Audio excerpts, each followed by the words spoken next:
નમસ્કાર મિત્રો, forest guard અથવા તો વનરક્ષક પરીક્ષાની રિવાઇઝ આન્સર કે મુજબ તમે તમારા માર્ક્સ જોઈ લીધા હશે, ગણી લીધા હશે. હવે આજના વિડીયોમાં તમારા માટે અમે લાવ્યા છીએ એક સર્વેના આધારે દરેક જિલ્લા વાઇઝ અને કેટેગરી વાઇઝ નોર્મલાઇઝેશન કર્યા બાદ જે તે જિલ્લાનું શું કટ ઓફ રહેશે તેની વાત આજના વિડીયોમાં કરીશું. વિડીયો શરૂ કરતાં પહેલાં તમને જણાવી દઈએ કે આ સર્વેના આધારે તૈયાર કરેલ પ્રેડિક્શન કટ ઓફ છે, જેમાં ફેરફાર થઈ શકે છે. વિડીયો પર તમે પ્રથમ વખત જ આવ્યા છો તો ચેનલ સબસ્ક્રાઇબ કરી બેલ આઇકોન પ્રેસ કરો કે જેથી દરેક નવા વિડીયોની અપડેટ્સ સૌથી પહેલાં મેળવી શકો, જે તમારા માટે ફ્રી છે, પણ અમને સપોર્ટ કરશો તો અમને ગમશે. હવે વિડીયો પર જઈએ તો સૌથી પહેલાં વાત કરીએ તમારા હોટ ફેવરિટ જિલ્લા જૂનાગઢની. તો જૂનાગઢની અંદર જનરલનું કટ ઓફ રહેશે 118. ઓબીસીની વાત કરીએ તો ઓબીસીનું 115, ઈડબ્લ્યુએસ તો એનું 113 અને એસસી એસટીની વાત કરીએ તો એ 95+ જેટલું રહેશે. હવે બીજી વાત કરીએ અમરેલી જિલ્લાની. તો અમરેલી જિલ્લામાં 120, ઓબીસીનું જોઈએ તો એ 118, ઈડબ્લ્યુએસનું 115 અને એસસી એસટીનું જોઈએ તો એ 95+.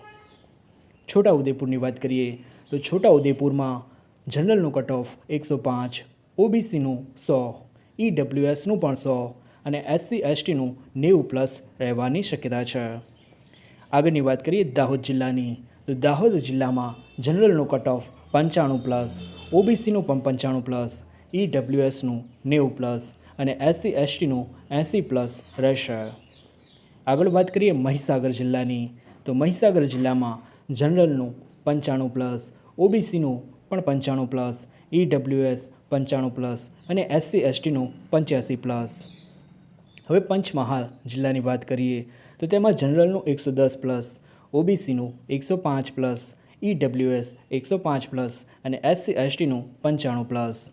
આ દરેક જે પણ કટ ઓફ છે એ આફ્ટર નોર્મલાઇઝેશન એટલે કે નોર્મલાઇઝેશન થયા પછીનું છે. હવે વડોદરા જિલ્લાની વાત કરીએ તો વડોદરા જિલ્લામાં જનરલનું 110 રહેશે, ઓબીસીનું 108, ઈડબ્લ્યુએસનું 105 અને એસસી એસટીનું 95+. હવે કચ્છ જિલ્લાની વાત કરીએ તો કચ્છમાં થોડું ઊંચું રહેશે, જેમાં જનરલમાં 115, ઓબીસીમાં 112, ઈડબ્લ્યુએસમાં 110 અને એસસી એસટીમાં 95+. હવે પાટણ જિલ્લાની વાત કરીએ તો પાટણમાં જનરલમાં 110, ઓબીસીમાં 110, ઈડબ્લ્યુએસમાં પણ 110 અને એસસી એસટીમાં 90+ રહેવાની શક્યતા છે. હવે વલસાડ જિલ્લાની વાત કરીએ તો વલસાડમાં 95+, ઓબીસીમાં 90+, ઈડબ્લ્યુએસમાં 90+ અને એસસી એસટીમાં 80+ રહેવાની શક્યતા છે. હવે નર્મદા જિલ્લાની વાત કરીએ તો નર્મદા જિલ્લામાં જનરલની અંદર 105 કરતાં વધારે, ઓબીસીમાં 100 કરતાં વધારે, ઈડબ્લ્યુએસમાં 100 કરતાં વધારે અને એસસી એસટીમાં 90 કરતાં વધારે રહેશે. હવે વાત કરીએ બનાસકાંઠા જિલ્લાની. તો બનાસકાંઠા જિલ્લામાં 105 કરતાં વધારે, ઓબીસીમાં 100 કરતાં વધારે, ઈડબ્લ્યુએસમાં 100 કરતાં વધારે અને એસસી એસટીમાં 85 કરતાં વધારે. હવે વાત કરીએ સુરત જિલ્લાની. તો સુરતમાં પણ થોડું હાઈ રહેશે, જેમાં જનરલની અંદર 120 કરતાં વધારે, ઓબીસીમાં પણ 120 કરતાં વધારે, ઈડબ્લ્યુએસમાં 115 કરતાં વધારે અને એસસી એસટીમાં 95+ રહેશે.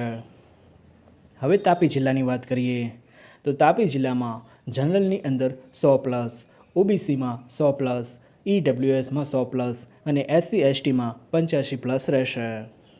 હવે ડાંગ જિલ્લાની વાત કરીએ તો ડાંગ જિલ્લામાં 100+, ઓબીસીમાં 100+, ઈડબ્લ્યુએસમાં 100+ અને એસસી એસટીમાં 90+ રહેશે.